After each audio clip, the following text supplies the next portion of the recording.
Early morning in Ashford Hollow, Vermont. Callan Whitaker stood on the porch of his timber house, a mug of coffee in hand, steam rising past his jaw. Nora was still asleep upstairs. The sound of engines carried down the dirt road. Not one engine, but 99 luxury cars moving in a single unbroken line, filling the lane. A woman stepped out of the Rolls-Royce at the head of the convoy, platinum hair catching the sun, and walked straight up to Callan. No greeting, no introduction. She spoke 7 words. "I want to hire you as my husband, for 7 days." Callan did not answer at first. He looked at the mug in his hand, then at her, then at the long line of cars behind her, as if he were checking whether he was still asleep on his feet. Finally, he opened the door and let her into the living room. Not because he had agreed to anything, but because he did not want his daughter to wake up and find 99 cars surrounding her home. Saskia set a leather briefcase on the low pine table and opened it. A 12-page contract on heavy cream paper, bound with a brass clip. A signed cashier's check for $1 million, made out to Callan Whitaker. She explained in short, even sentences. The terms of her late father's will, a 7-day window, a civil ceremony at a courthouse of his choosing. No intimacy required, no public appearances, no press. Just a signature in front of the board and a judge in Montpelier. Callan read the contract. He read it line by line, the way other men read a tax bill. Saskia was not prepared for that. He did not skim. He tapped 3 clauses in sequence with the edge of his thumb and then looked up. Section 7.3, the post-contract release of liability. Who drafted this? It contradicts Section 4.1. Saskia said nothing. That was not the reaction she had planned for. The silence stretched between them until it was uncomfortable. From the stairs, small footsteps. Nora had woken up. She leaned on the banister in her blue nightshirt, eyes moving from the stranger in the living room to the long, shining row of cars still idling in the morning light. Callan closed the contract. He looked at his daughter, then back at Saskia. He shook his head. "I have a kid. I don't sell my name. Not even for 7 days." Saskia did not move. She told him about the will. If she was not married within 9 days, 51% of Vance Heritage Motors would transfer to her uncle, the chief operating officer.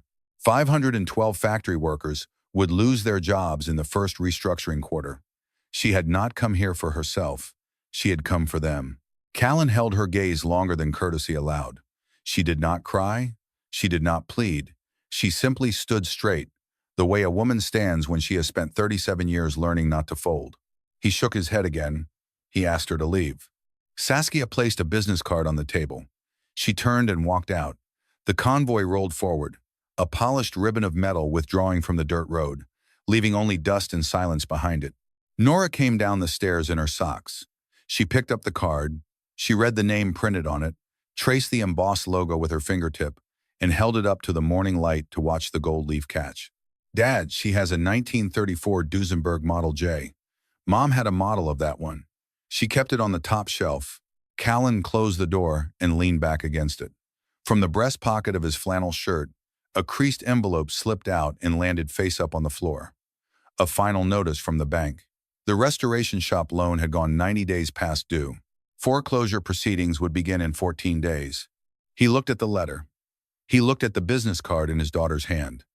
2 worlds had just touched inside the quiet of an ordinary morning, and neither of them was willing to let go yet. That night, Callan did not sleep. At 2 in the morning, he went down into the basement. Behind a shelf of hand planes and clamps, he turned a hidden dial on a small steel safe and lifted the door. Inside, a Harvard Law diploma, a New York State bar card still active, its edges worn by a thumb that had not touched it in 4 years. A wedding photograph of Emma in a simple ivory dress, standing on a beach in Maine, laughing at something outside the frame. A black notebook Emma had kept in her last 6 months. He took the bar card out, first time since the funeral. The next morning, he left Nora with Mrs. Odell next door and drove his old Ford pickup south toward New York. He did not call ahead. He parked on 51st Street and walked into the lobby of Whitaker Brennan Holdings on the 47th floor of a tower in Midtown. The receptionist froze when he gave his name. "Callan Whitaker, I'm here to see my brother." Nathan Whitaker came out himself. He did not ask why. He did not embarrass his older brother by hugging him in the lobby. He simply walked Callan into his corner office and closed the door. the same corner office their father had held for 22 years. Callan put the Vance Heritage business card on the desk. Nathan looked at it for a long second. Harlan Vance died last year. The company is in an internal war. Why are you asking about this? Callan told him the short version. About the convoy, about the contract, about the offer. Nathan pulled a folder from a locked drawer. A folder he had been keeping open for months on his own time. You know, Harlan Vance's will was amended 3 weeks before he died. You know, Dorian Vance has already lost 2 civil suits for minority shareholder manipulation, and a third is pending in Delaware right now. Colin read the folder. Each page tightened the line of his jaw. Nathan kept going. Saskia Vance is one of the only chief executives in Manhattan still paying full pension benefits to hourly workers. If Dorian gets control of that board, 500 people are gone before Christmas. Callan asked a question no one would expect a carpenter to ask. Who drafted the amended will? Nathan answered without looking at the folder. Preston Haldane. Dad's old friend. These days, he belongs to Dorian Vance. Callan drove north out of Manhattan that evening with the folder on the passenger seat. His phone rang somewhere on the parkway. Unknown number. I'd advise you not to sign that contract, Mr. Whitaker. The voice was calm, older, careful. Your wife stopped interfering in other people's business. You really shouldn't follow her road. The line went dead. Callan pulled onto the shoulder. His hands were shaking. For 4 years, he had told himself the hit and run was a hit and run. A stranger on the phone had just tied it to a person. He got home at 2 in the morning. Nora was asleep. He sat at the kitchen table and wrote by hand for an hour. Lists of names, questions, the outline of a case that did not exist yet. Then he drove back to Manhattan at first light. He walked into the 60th floor of the Vance Heritage Tower in his flannel shirt and crossed the glass conference room where Saskia was in the middle of a board meeting. 12 directors turned at once. Callan placed his carpenter's hands flat on the walnut table and looked only at her. I accept. With 3 conditions of my own. Saskia stared at him. For a moment, she was not looking at a contractual solution. She was looking at a stranger who seemed to have been waiting for her a long time, though she did not yet know what he had been waiting for. Callan laid out the 3 conditions on the drive back north, not in the boardroom. 1. Nora was not to be told this was a contract. To the girl, Saskia would simply be a friend who needed a place to stay. 2. None of the drivers, assistants, or security were to set foot in Ashford Hollow. Saskia would live in his house alone. 3. After the 7 days, she would not contact Nora again, unless Nora asked for it first. Saskia agreed to all 3 without a counter. Her lawyers would have told her to negotiate. She did not want to. She also did not understand why a carpenter had dissected her 12-page contract like a senior partner. She did not ask. Some questions waited. That afternoon, a single car followed Callan's pickup up into Vermont. A black vintage Mercedes, Saskia at the wheel, 1 overnight bag in the back. Nora was on the porch when they pulled up, sketchbook open on her knees. Callan kept the introduction simple. This is Saskia. She is going to stay with us for a week. Nora studied the woman for a full 3 seconds, the way only a 9-year-old can. Without politeness, then her mouth curved into a small, private smile. Not a trained smile. The smile of a child who had recognized something none of the adults had named yet. She led Saskia up the stairs to the guest room on the 2nd floor. The room had once been Emma's study. Bookshelves, a heavy old Underwood typewriter, a framed print of a lighthouse on the north wall. Saskia stood in the middle of the room with her bag at her feet and felt, for the first time since her father's funeral, like she was trespassing on something sacred. Dinner that night was 3 people at a pine table Callan had built himself. Nora talked through the whole meal. She asked Saskia about the Vance factory floor, about the tire foreman, about whether the upholstery team still used hand stitching. Saskia answered carefully, choosing each fact like a woman used to having her sentences quoted back in morning headlines. Callan watched her across the table. She did not eat like a chief executive. She cut her bread in half with both hands and slid the bigger piece onto Nora's plate without making a thing of it. After dinner, Nora went up to bed. Callan washed the dishes. Saskia asked if she could dry. They stood next to each other in the narrow kitchen in a silence that was not yet uncomfortable. Saskia broke it first. I don't know why you accepted, but thank you. Callan did not look at her. I didn't accept because of you. I accepted because Dorian Vance called me last night. Saskia set down the plate she was drying. The blood left her face. He knew where I lived. He knew my daughter's name. And he spoke about my wife as if he knew how she died. I need to understand why. Saskia looked at him. For the first time, she was not looking at a contractual asset. She was looking at a man who had lost something important and was searching for it in a timber house in Vermont. She nodded. I will give you every file I have on my uncle. That night, both of them stayed awake in different rooms. Saskia's light went out at 3, Callan's light went out at 4. In the hours between, each of them replayed the evening in their own heads. Saskia thought about the way he had said his wife's name. Callan thought about the way she had cut the bread. Outside, a dark sedan sat at the end of the dirt road with its headlights off, waiting. Day 2. Saskia brought in 2 archive boxes from the trunk of the Mercedes. 3 years of Vance Heritage financial reports, board meeting minutes, the 2 versions of Harlan Vance's will side by side, the old one stamped and the new one clean. Callan read them in the carpentry shop out back, surrounded by the smell of white oak and linseed oil. He did not need to take notes. The lawyer he had been for 12 years surfaced faster than he had expected. He found it by noon. The amended will used a rare class of provision called a drag-along clause, engineered to trigger only if Saskia was unmarried on her 38th birthday. It carried Harlan Vance's signature. But the signature trembled in a way the signatures on other documents from the same week did not. Callan photographed every page, encrypted them, sent them to Nathan over a secure channel. That afternoon, he and Saskia drove to Montpelier, the county courthouse. An older judge with reading glasses halfway down his nose. 2 witnesses pulled from the clerk's office, a woman who processed dog licenses and a man who filed deeds. No guests, no photographs, no flowers. The judge asked them to recite vows. Saskia said a single sentence, that she would not dishonor the agreement. Callan said that he would protect the household for the duration. The judge nodded. 11 minutes. 2 signatures. When Callan slid a plain silver band onto Saskia's finger, a ring he had bought from the hardware store in town that same morning for $82 and some change, she looked down at it and said nothing for a long moment. Back in Ashford Hollow, Nora was waiting on the porch with an apple pie she had tried to bake herself. She did not know it was a wedding. She only knew that her father and Saskia had driven somewhere important and come back. She had put on her best cardigan and brushed her hair. That night, Nora asked Saskia to read to her before bed. Saskia had never read to a child in her life.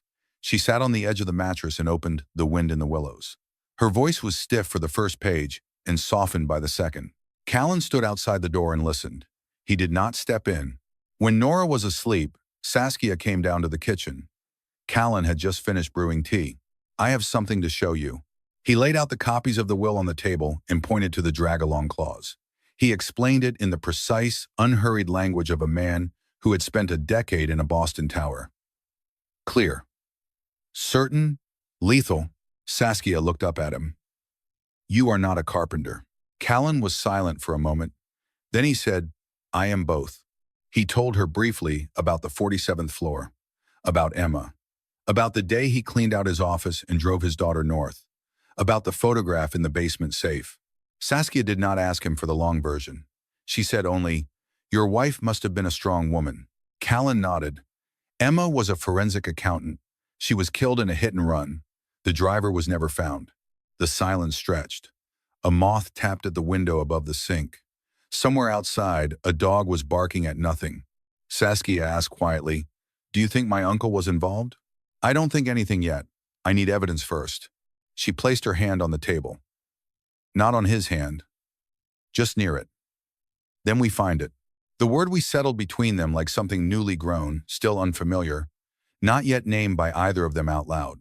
Days 3 and 4. Saskia opened her executive archive to him through her encrypted laptop. They worked in the shop.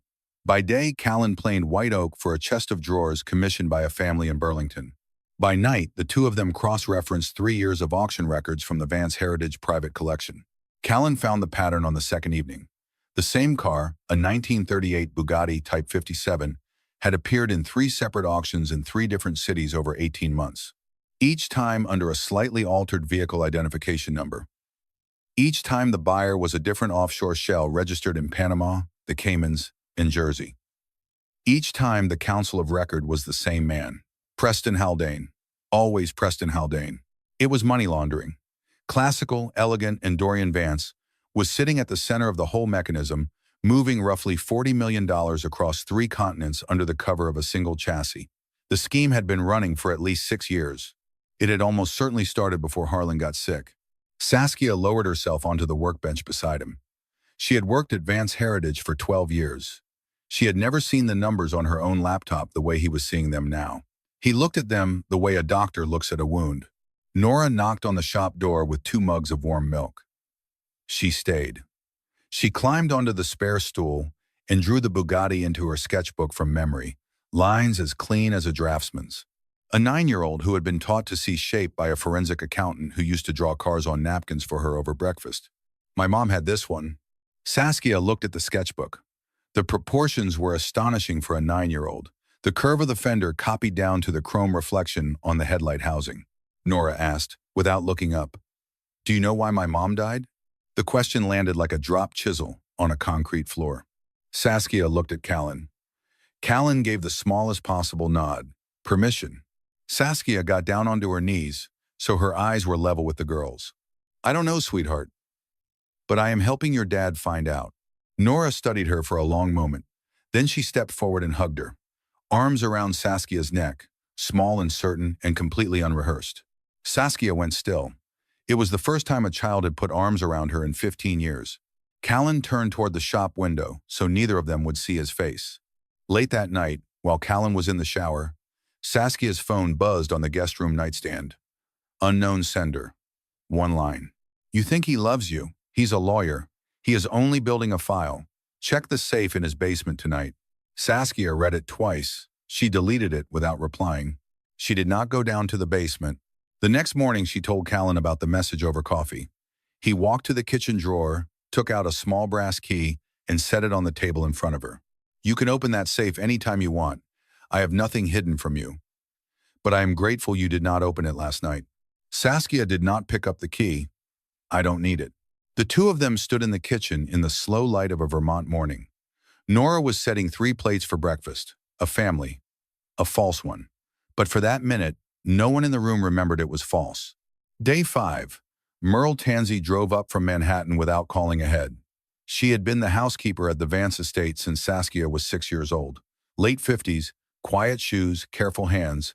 Saskia opened the front door in her bare feet. Merle stood on the porch in a gray wool coat, holding an old cardboard shoebox against her chest. I am sorry, Saspy. I should have brought this to you a year ago. I was afraid. I am not afraid anymore. Inside the shoebox, a handwritten letter from Harlan Vance, postmarked 10 days before his death, and a thumb drive wrapped in brown paper. Saskia read the letter standing up in the hallway, while Merle watched from the doorway. Sweetheart, if you are reading this, your uncle has done what he threatened to do. He forced me to sign a document I did not read. I was too weak by then. The drive holds everything I was able to preserve before they took my phone. Do not trust Preston Haldane. Do not go alone. Find someone you trust. Callan plugged the drive into his laptop on the kitchen table. 1 file. A 27-minute audio recording with a date stamp from the spring before Harlan's death. On the recording, Dorian Vance spoke with a man he called Ricci. They discussed, in the cool, transactional manner of men who had done this kind of thing before, the Whitaker matter in Boston in the fall of 2022. A financial journalist who would not be reasoned with, a black Lincoln sedan that had solved the problem on a rain-slick exit ramp outside Cambridge. Callan sat perfectly still for the entire 27 minutes. He did not move. He did not blink often. When the file ended, Saskia was crying. Not sobbing.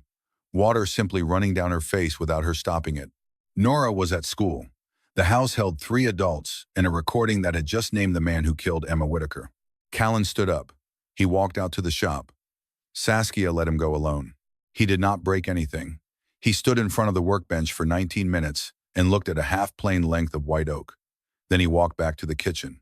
His face was dry. His voice was flat and even.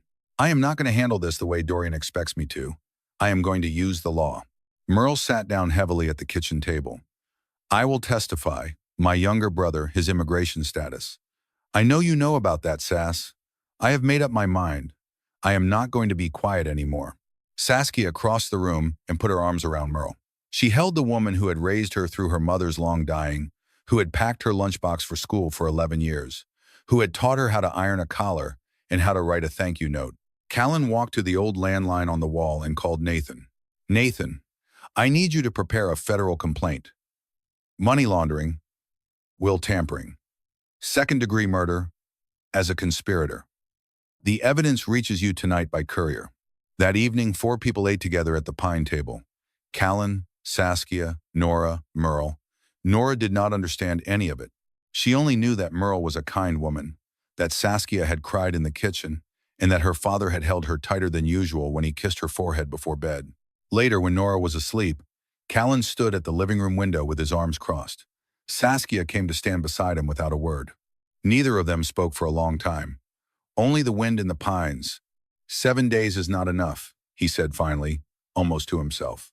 Saskia did not answer. She simply rested her head against his shoulder for a single breath, and then she walked up the stairs. Day 6. Nathan Whitaker filed an emergency motion in the Southern District of New York and CC'd sealed copies to the FBI's Manhattan field office and to the SEC. An emergency hearing was scheduled within 48 hours. Dorian Vance struck first. He hired Preston Haldane to plant a quote in the Wall Street Journal by lunchtime. Chief Executive Saskia Vance had secretly married an unknown Vermont carpenter. The board was preparing a vote of no confidence on grounds of breach of fiduciary duty. The story spread in 6 hours. Vance Heritage stock dropped 12% before the closing bell. Saskia sat at the kitchen table in Ashford Hollow reading the article on her phone. She looked at Callan, who was drinking coffee by the window. They called you an unknown carpenter. Callan shrugged. I am a carpenter. The rest keeps until tomorrow. Day 7. The final day of the contract, hearing day. Callan put on a charcoal suit he had not worn in 4 years. It still fit. Saskia wore a black suit with no jewelry except the plain silver band from Montpelier. Nora stayed at a hotel on West 57th with Merle. Callan did not want his daughter inside a federal courtroom for this. At the hearing, Preston Haldane walked in with the measured confidence of a man who had won every fight for 30 years. Dorian Vance took the last seat in the gallery row and smiled at nothing in particular. Callan stood up when the judge called the matter. Callan Whitaker. Attorney at law, State of New York, bar number 44278891. I am the husband of Saskia Vance, and I am the counsel of record in this matter against Dorian Vance. The room went very still. Dorian lost the smile first. Preston Haldane lost it second, slower, the way confidence leaves a face that has spent 3 decades believing it cannot. Callan laid it out. Short, precise, merciless. The drag-along clause was unenforceable under New York estate law. Harlan Vance's signature had been obtained under duress from a medicated dying man. Preston Haldane had violated Rule 1.7 of professional conduct. The audio recording, Merle Tansey's sworn affidavit. 3 offshore shells. The Bugatti Type 57 that had been sold 3 separate times to 3 empty companies, each represented by the same lawyer. And finally, the hit-and-run death of Emma Whitaker, October of 2022. When Callan said his wife's name in open court, his voice did not tremble, but his hand on the edge of the counsel table whitened at the knuckles until the skin turned the color of paper. The FBI entered the courtroom at the end of his presentation. 2 agents in plain suits. They did not handcuff Dorian Vance. Not yet. They escorted him out through the side corridor with a quiet, firm grip on his upper arm that made every board member in the gallery understand what had just happened. Saskia did not watch him go. She watched Callan instead, who was folding a single sheet of paper back into the inside pocket of his jacket with the careful motion of a man closing a door for the last time. When Saskia and Callan walked out of the federal building, the entire stretch of Pearl Street below the courthouse was parked solid. 99 vehicles from the Vance Heritage fleet, not by her order. The drivers and mechanics and assembly line workers who had heard the news had climbed into company loaners and driven into Lower Manhattan on their own time. An older mechanic with grease still on his knuckles stepped forward and shook Callan's hand. Thank you for standing with her, sir. Saskia looked down the long line of cars. The same 99 vehicles that had surrounded a timber house at dawn 7 days earlier. They were not a pressure tactic anymore. They were 512 people. Choosing a side. Callan looked at her in the middle of that line of steel and chrome. For the first time since she had stepped out of the Rolls-Royce, he smiled. Small. Tired. real. Still, they drove back to Ashford Hollow late that night. Nora ran out of the house and threw her arms around both of them before the pickup door had even closed. She smelled like the lavender soap Merle had used on her hair, and she would not let go for a full minute. Merle had come up for the weekend and would sleep on the pullout in the den. Callan carried Nora up to bed. He sat on the edge of her mattress until her breathing slowed. She asked him, half asleep, whether Saskia was going to stay. He told her he did not know yet. Nora mumbled something and turned over. Saskia stood in the kitchen and watched the wall clock tick. 11:35.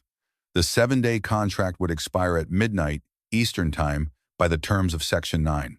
Callan came back down the stairs. She had set out 2 glasses and a bottle of whiskey from the top of the cupboard. 1 glass for him, 1 for her. Our contract has 25 minutes left on it. He picked up his glass. I know. They sat across from each other at the pine table. Saskia opened her purse. She took out the original cashier's check, still folded, still signed, still made out to him. She placed it in the center of the table between them. I don't need you to keep this. You did more than I paid for. Callan looked at the check for a long second. Then he pushed it back across the wood toward her. I never wanted your money, not once. She asked, then what do you want? The silence held for a long moment. Callan set the glass down carefully. I want a conversation that is not bounded by a contract. I want to know what you actually like. I want to know the last time you cried because of something good. I want to ask whether you are sleeping, and I want the real answer this time. Saskia did not answer right away. She looked at the check, then at the man across the table, then at the kitchen window where a single moth was still tapping the glass. Today, when my employees were waiting for us outside the courthouse on Pearl Street, that was the last time I cried because of something good. And sleeping? No, Callan. I have not slept through a night since my father died. I take a pill. It does not work anymore. He reached across the table. He did not take her hand. He only laid his own hand near hers, palm up, open. His knuckles were scarred along the back from a chisel slip the year Emma died. Saskia had not noticed that scar until this moment. Me neither, not since Emma. The kitchen clock struck 12. The contract expired between one heartbeat and the next. Neither of them stood up. Neither of them signed anything else. Neither of them offered an extension. Saskia spoke first. Can I stay a few more days? To help Nora write a thank you note to Merle. And because I do not want to drive back to Manhattan yet. Callan nodded. Stay as long as you need to. She went upstairs to the guest room. At the top of the stairs, she paused, turned, and came back down 2 steps. Thank you. For not taking the check. For answering the door that morning. Callan only lifted his glass. Once. Her light went out at 1 in the morning. For the first time in a year, Saskia Vance slept through the night without waking.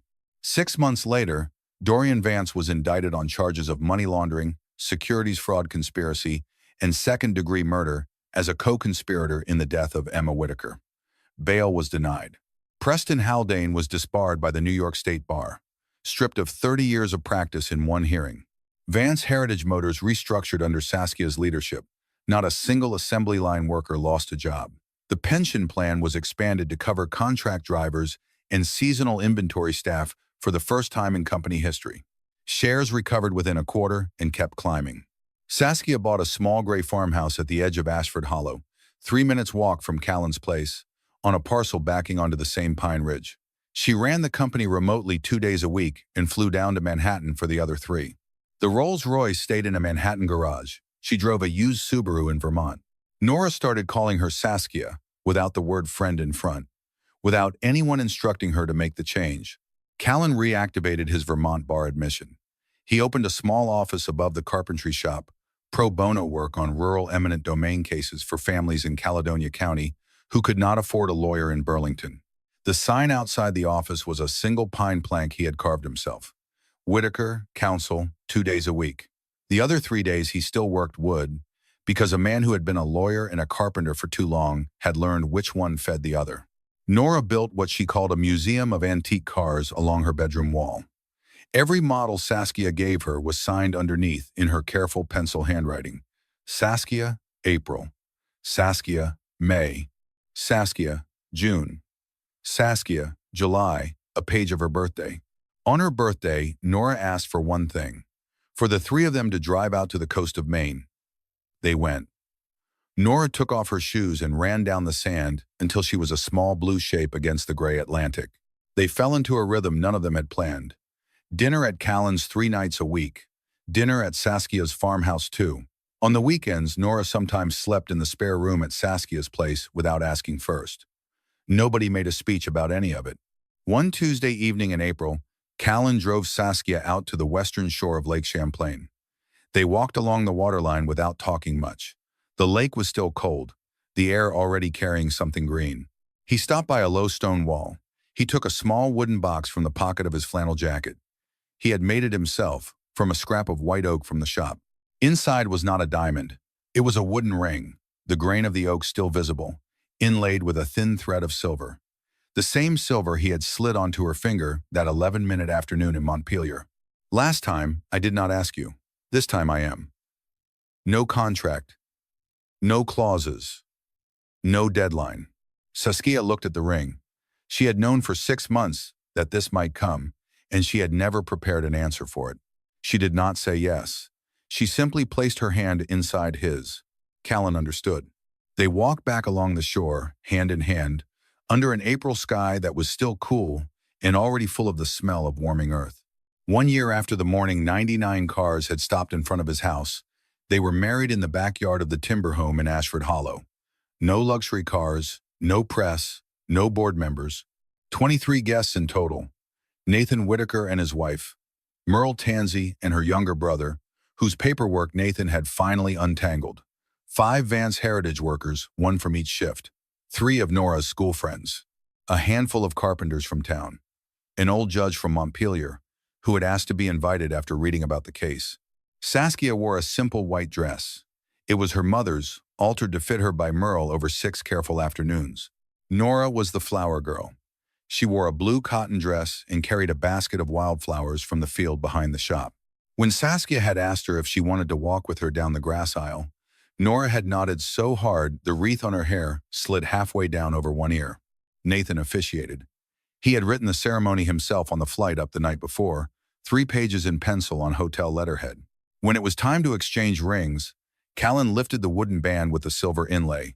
Saskia reached into the small pocket sewn into her dress and pulled out a plain silver ring, the same one Callan had slid onto her finger in Montpelier a year and a week earlier. She had kept it on a chain around her neck the whole time. Nathan laughed out loud. Well, looks like the 2 of you already have rings. The guests laughed with him. Nora clapped so hard she nearly dropped her basket. When Callan kissed Saskia, for the first time in front of other people, Nora ran between them and wrapped her arms around both their waists. The 3 of them stood on the grass under a late May sun, in the smell of fresh-cut hay and the last birdsong of the afternoon. On a small side table at the edge of the yard, 2 framed photographs sat next to each other. Emma Whitaker, standing on that beach in Maine. Harlan Vance, in the garden of his Manhattan townhouse the spring before his illness. Saskia had set them there early that morning, alone, before Callan had woken up. No explanation, no speech. Callan noticed them on his way past. He stopped. He placed a hand on Emma's frame for a moment and said something that no one else could hear. Then he walked on. That night, after the guests had gone home and Nora had fallen asleep on the living room rug with flower petals still in her hair, Callan and Saskia sat on the front porch step. The same step where he had stood with a mug of coffee the morning 99 cars had come up the dirt road. Saskia leaned against his shoulder. The sky was clear. The pines were quiet. What if you had said yes that first morning? Callan thought for a long second. Then we would not have had 7 days. We would have had a contract. Completely different thing. She smiled against the cotton of his shirt. At the end of the dirt road, no car was parked. Only the moon and 2 grown people sitting in the quiet, knowing that everything that needed to be said had been said over the course of a year, and that everything left to say, they had the rest of their lives to tell each other.